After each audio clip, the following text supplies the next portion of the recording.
இப்போ ஒரு ஹேர் ட்ரீட்மெண்ட்டே நம்ம பண்ணுறோம்னு வச்சுக்கோங்களேன், சில இடத்துல வந்து ஹேர் வராதுன்னா அது வராது. நீங்க என்னதான் அது போட்டு தேய்ச்சு என்ன ட்ரீட்மெண்ட் பண்ணாலும், அங்க வர்றது வராது.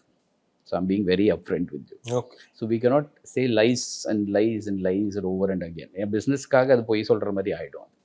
ஸோ நீங்க வந்து ரொம்ப ரியலா இதுதான் இருக்குங்க. இப்படிதான் இருக்கிற முடிய காப்பாத்திக்கிறது என்ன பண்ண முடியும்னு சொன்னீங்கன்னு வச்சுக்கோங்களேன், they will be more than happy to follow your instruction. So right. நீங்க வந்து ஒரு சலூனுக்கு போறீங்க அப்படின்னா, make sure that you do first time. First time போறீங்க, இல்லாட்டி ஃபேஷியலே எடுத்ததில்ல அப்படின்னா, ஸ்டார்ட் வித் கிளீன் அப். ம். கிளீன் அப் மட்டும் எடுத்துட்டீங்க அப்படின்னா, ஏன்னா அது அது வந்து ஒரு ஒரு வகையான ஒரு கிளென்ஸ் பண்றது தான் உங்களோட ஃபேஷியலே கூட.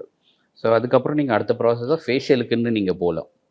ஃபேஷியல்னா உள்ளுக்குள்ள நீங்க it will come with multiple step ப்ரொசீஜர்ஸ்லாம் வரும் உங்களுக்கு. அதுக்கப்புறம் நீங்க ட்ரீட்மெண்ட் பேஸ்ட் ஃபேஷியல்ஸ்க்கு போலாம். அப்படி ஓகே. சப்போஸிங் ஏதாவது specific issues in terms of உங்களுக்கு பிரைட்னிங் வேணும், இல்லாட்டி எனக்கு ஆக்னி இருக்கு, பிக்மென்டேஷன் இஷ்யூஸ் இருக்கு அப்படின்னா, there are so many other brands which they deal with in the salon. So recommendation நீங்க கேட்டுட்டு, அதுக்கேத்த மாதிரி நீங்க என்ன சிட்டிங்ஸ் எல்லாம் இருக்கும் அதுக்கு. ஸோ நீங்க ஒரு 3 சிட்டிங்ஸ் தேவையோ, 4 சிட்டிங்ஸ் தேவையோ, அதுக்கேத்த மாரி எடுத்துட்டு, you can take up the services.